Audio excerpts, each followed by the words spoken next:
Ano ginagawa mo, kuya? Sabi ko, Gcash eh.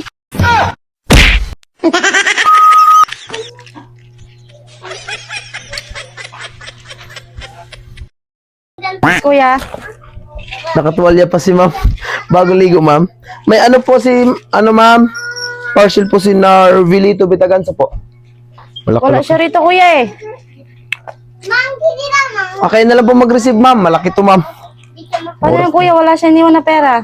Wala din akong pera.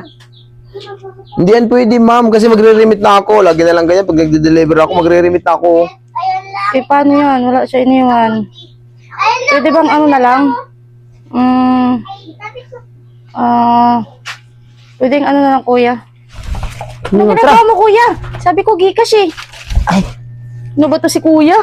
Gcash ba? Akala ko ano na tayo. Nakatuwalya ka kasi. Sige, Gcash na lang sa Gcash. 0909-619-13.